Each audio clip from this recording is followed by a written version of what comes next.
Hello friends, இன்றைக்கி நம்ம எண்ணெயே சேர்க்காம பண்ணக்கூடிய ஸ்நாக்ஸ் நம்பர் 3 பார்க்க போகிறோம். இன்றைக்கி நம்ம ஸ்பெஷலான ஒரு லட்டு செய்ய போகிறோம். இந்த லட்டு நம்ம எதை வச்சு செய்ய போகிறோன்னா ரொம்ப ஹெல்த்தியான பச்சை பயிறு வச்சு. வாங்க இது எப்படி செய்யணுங்கிறத பார்த்துடலாம். இது போல் வானலியில் எண்ணெய் எதுவும் சேர்க்காமல் நம்ம பச்சை பயிறு போட்டு மீடியம் ஃப்ளேமில் வச்சு நல்லா இது போல் பச்சை பயிரோடைய எல்லா சைடும் இது போல் கோல்டு கலரில் ஈரமாக வறுபடுற அளவுக்கு வறுத்துட்டு இப்போ நம்ம இது ஒரு மிக்ஸி ஜாரில் போட்டு கொரப்பாக அரைச்சி எடுத்துக்க போகிறோம்.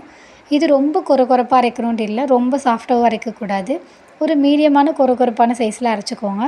அப்போ தான் இந்த லட்டு நமக்கு சாப்பிடும்போது ஒரு மாதிரி க்ரன்ச்சியாக இருக்கும். ரொம்ப சாஃப்டாக அரைச்சிட்டாலும் நல்லா இருக்காது.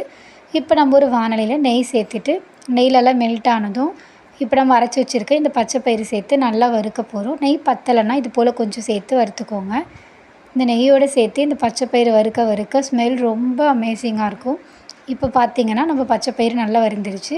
இப்போ நான் எந்த கிளாஸ் அளவுக்கு பச்சை பயிறு எடுத்தனோ அதே கிளாஸ் அளவுக்கு நாட்டு சர்க்கரை எடுத்திருக்கேன். இதுக்கு நாட்டு சர்க்கரை தான் ரொம்ப டேஸ்ட்டாக இருக்கும். நீங்களும் முடிஞ்ச அளவுக்கு நாட்டு சர்க்கரையை சேர்த்துக்கோங்க. அப்படி நாட்டு சர்க்கரை முடியாதவங்க வெல்லமாவது சேர்த்துக்கோங்க. கண்டிப்பாக சுகர் வேண்டாம், நாட்டு சர்க்கரை இல்லை வெல்லம் பெஸ்ட். இப்போ நான் இதில் நாட்டு சர்க்கரை சேர்த்துட்டு பச்சை பயிரோடு நல்லா மிக்ஸ் பண்ணிகிட்ருக்கேன். இது போல் இது ரெண்டும் சேர்ந்து நல்லா மிக்ஸ் ஆகட்டும். அதுக்குள்ளே நம்ம இந்த பக்கம் கொஞ்சமாக தேங்காவும் ஒரு 3 பல் அளவுக்கு ஏலக்காவும் சேர்த்து கொஞ்சம் கொரப்பாக அரைச்சி இதில் சேர்த்துக்க போகிறோம். இது எல்லாத்தையும் சேர்த்துட்டு பார்த்திங்கன்னா இது போல் நெய் சேர்த்து இது போல் உருண்டை பிடிச்சா நமக்கு ரொம்ப ஹெல்த்தியான வீட்டிலே செய்யக்கூடிய பச்சைப்பயிறு உருண்டை ரெடி. இதெல்லாம் நீங்கள் எவ்வளோ செஞ்சாலும் தீர்ந்து போயிடும். கண்டிப்பாக ட்ரை பண்ணி பார்த்துட்டு எப்படி இருக்குதுன்னு சொல்லுங்கள். பாய்.